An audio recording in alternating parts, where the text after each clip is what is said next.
We're going to get into the investigation details as well as the connection that a lot of people on the internet are making. Israel. Shocker. It seems like every time there's some type of tragedy, people look to see if they can pin Israel's involvement in it. Look, if we didn't cover it and didn't bring it up, then everybody would call us Zionist shills that are accepting AIPAC money on the behalf of Bibi Netanyahu. So we at least have to address it and discuss it and then see if there's anything there. When it comes to the actual investigation details, agents are reviewing at least 7 different social media accounts that appear to hint at foreknowledge when it comes to Kirk's execution on September 10th. On August 6th post said September 10th will be a very interesting day. That's very weird to put out there. However, you could chalk that up to the next day being 9/11.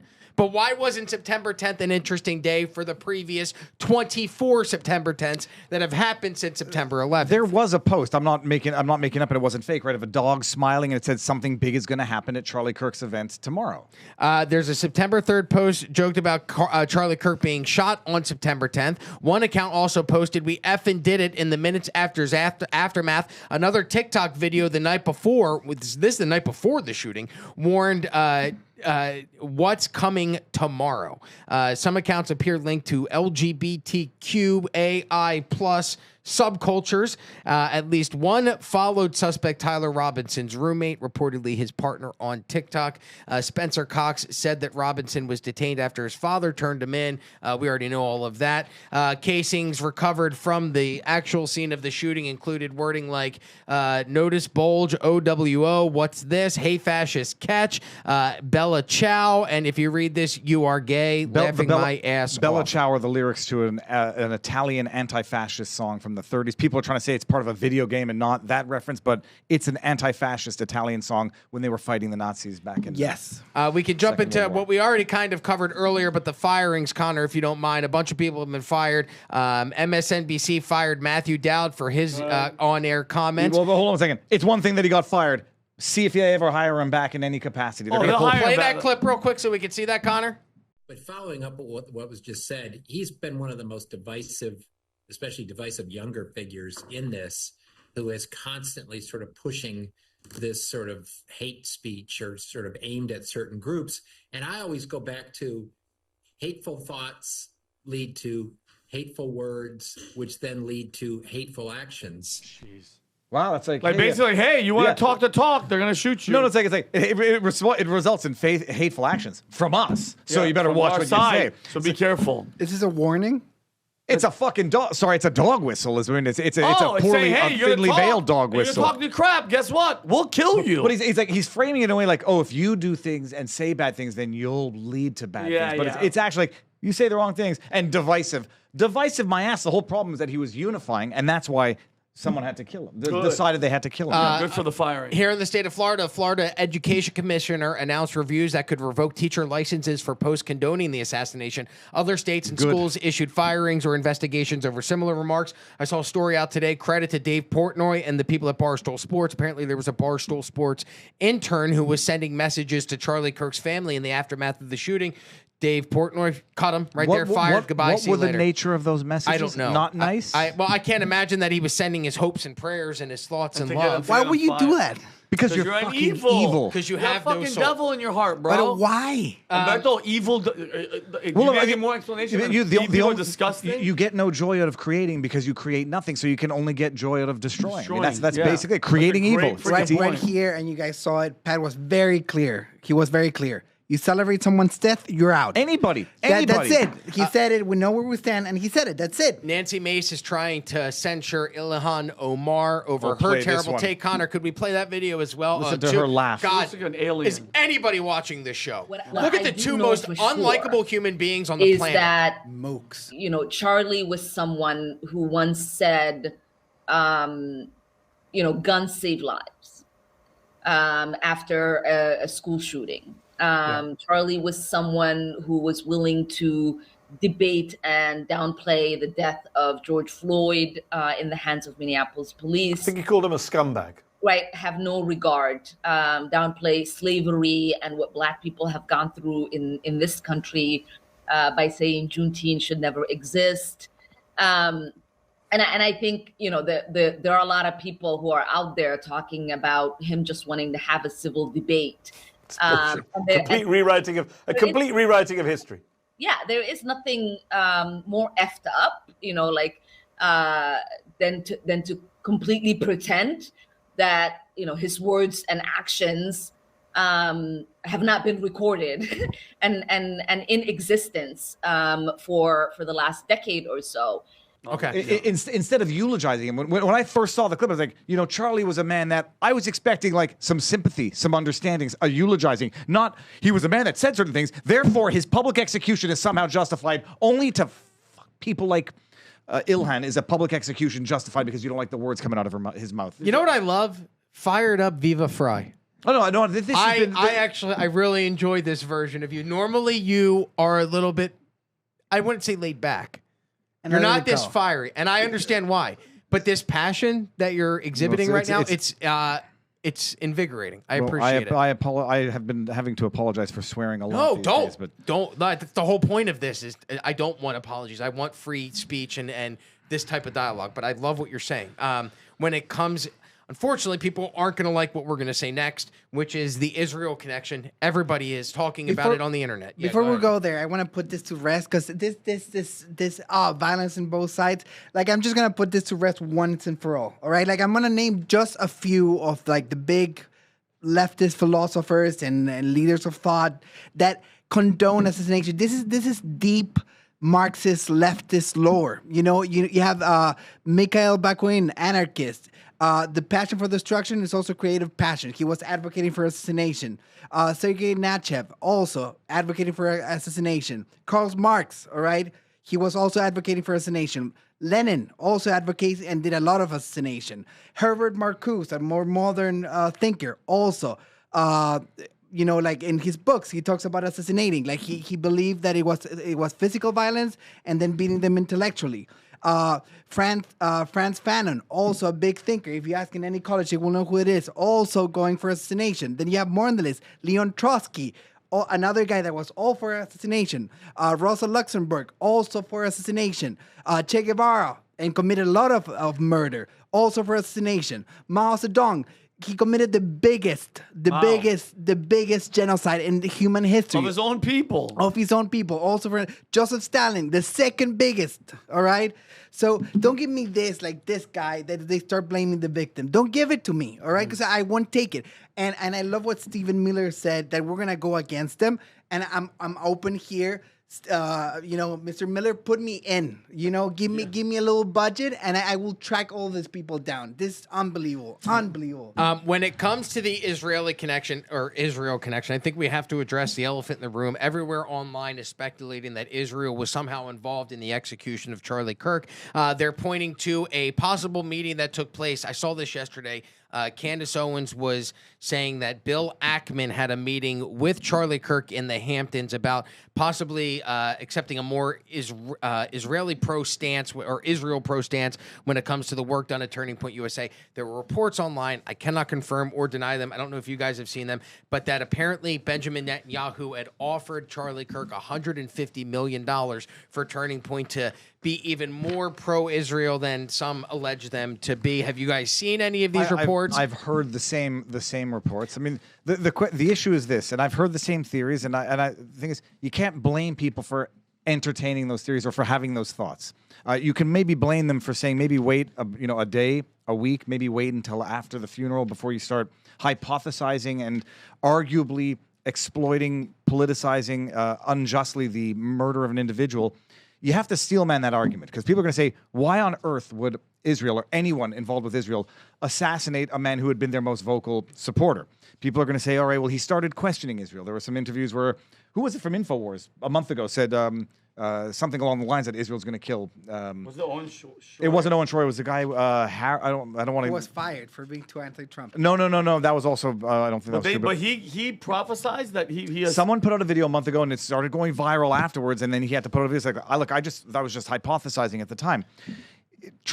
Charlie was the biggest supporter of Israel for the longest time. He started asking questions, saying, questioning not the narrative, but the conduct.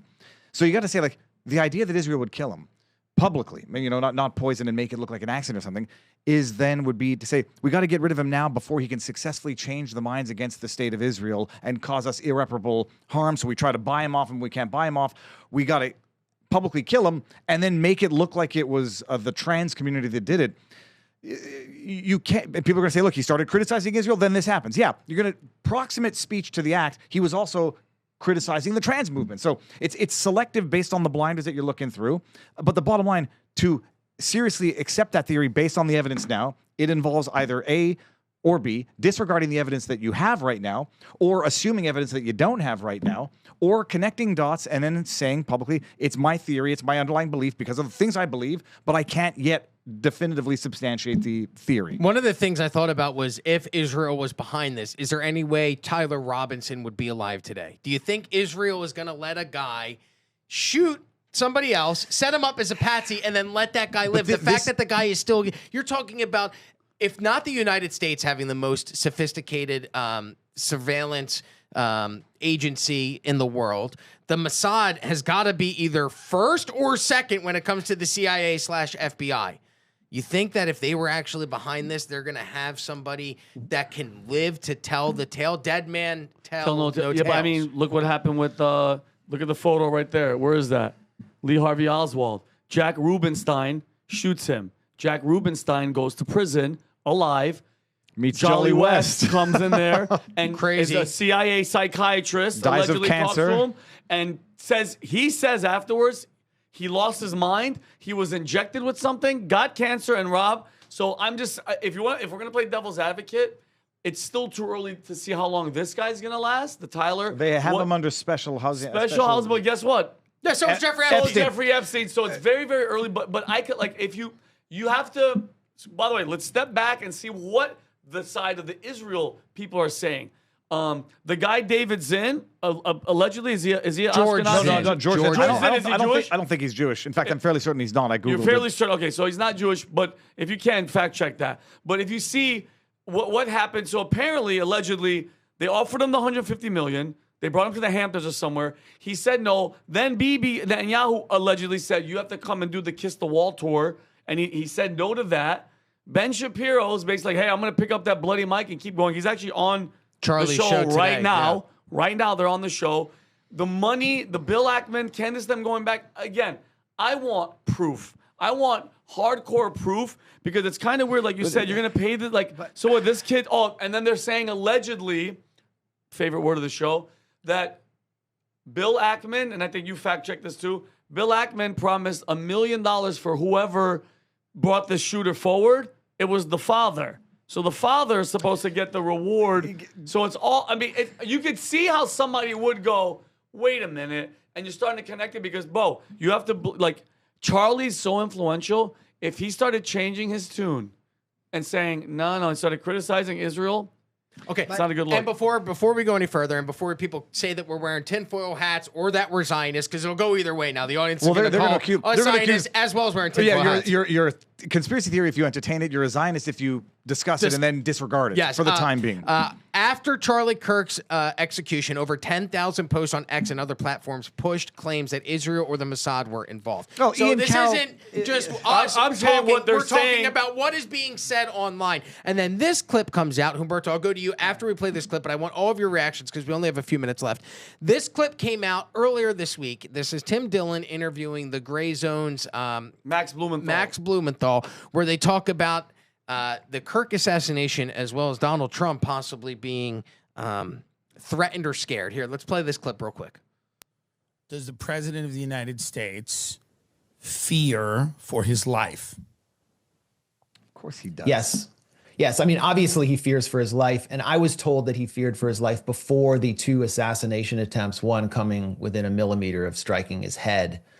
I mean, let's not forget about that. But I mean, just to clarify, he doesn't fear for his life because of Ireland. I mean, I've been told, yes, that Israel is a major source of concern for Trump. I mean, think about it. What would happen this if is the our president ally. if he That's why I'm suspended arms confused. to if he suspended arms to a country that carries out assassinations all across the globe that specializes in assassinations, that has an entire wing of its intelligence services that conducts assassinations, including with household goods like pagers. Would you not be scared? So yes, Trump is scared. And what I learned from this source, who is a Trump insider, someone who talks to who talks to people in the Oval Office, people close to Trump, is that during one of Netanyahu's many visits to the U.S. this year, some figures in his retinue, Israeli agents, placed electronic devices on emergency response Secret Service vehicles. The Secret Service found them and they reported this to the White House. These would be emergency response vehicles that would respond to an incident potentially involving the president. So quickly, on that note, when it comes to Netanyahu or Israel trying to bug the president's devices or vehicles, we had John Kirikow on from the CIA 2 months ago. Was it 2 months ago, 3 months ago? 2 months. Where John Kirikow talked about how the CIA continued to catch Israeli state Doing all the actors time. trying to bring in electronic monitoring devices into us. CIA headquarters, and it got laughable to the point where they're like, come on. Are you guys, again, Come you're on, trying guys. this again? Yeah. So this isn't the first time we've heard about it, and this isn't anti-Semitic. Listen, if they were like, hey, by the way, we think that Jamaica killed Charlie Kirk, and all the internet was pointing to Jamaica killing Charlie Kirk, then all we'd be doing is talking about the ties that Jamaica has to the assassination of Charlie Kirk. Just because you don't like the narrative doesn't mean that we can't have the conversation. But at the same time, it's timing, all right? I hate that the extreme left is being undermined and they're jumping to this. Like, all the evidence on site right now, everything that we know, all the motivation, people that were claiming they want to kill him for 10 years is a radical left. All right? When people tell you they want to kill you, you better take it seriously and believe it. Like, I've seen with my own eyes, I've been in the position of taking, donors' money to do political action. I had the phone calls of some of my donors going like, hey, you're going too far here. Don't go in this direction. Don't go in that direction. Could there be tensions? Yes, there could be tensions. When you're receiving donations, there's always tensions, all right? But going as far as bringing Israel into the conversation, when we have all this evidence of the radical left, I do think that's jumping ship. No, but not just that. Like the theory is disprovable. Well, let me rephrase this. It's undisprovable. They're going to say the argument is going to be no. We've got these chat discords. It's this guy with his trans partner and this whole thing, and there's no. They didn't pay him. It's not like Israel goes to pay the guy, whatever his name is, and he'll out him. So he might have been an unwitting agent. But then you can say, well, no, Israel infiltrated that group to use these useful idiots. Claims need extraordinary evidence. And it's, I do think it's callous. Not that should determine anything, but it's unsubstantiated and it's undisprovable because no matter what you say, no, here it is. No, they infiltrated that group. It was Israeli operatives in trans exploiting these mentally unwell people to get them to do it willingly but unwittingly for the state of Israel. So I understand why people think it. The golden pager gift in February is, some people view that more as a threat than a gift. It's going to substantiate or allow these people to justify these theories to themselves. But it discredits them. Ian Carroll coming out the day of and saying it. I've defended the guy publicly. He's free to say it. Yeah. But it's unsubstantiated. It shows political blinders, and it's also very, very disrespectful. It is distasteful. Final words, Vinny, because we have to wrap up. Yeah, no, I just think, and again, time will tell, but at the end of the day, what we're up against, regardless of who, what, the actors, Israel, gays, LGBTQ furries, the left, know your enemy, guys. It's not flesh and blood. It's evil.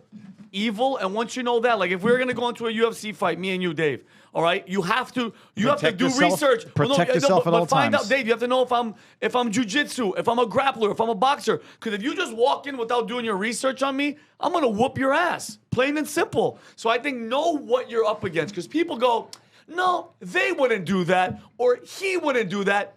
Yes, they would. Because as we learned on 9/11, let's just be honest, Humberto, none of it adds up. I believe, and I know we're on the same boat, either we knew or we had a hand in it. Plain and simple. Because there's too many unanswered questions, and we know for a fact a plane did not hit the Pentagon. Period. Building number 7 came down at free fall speed.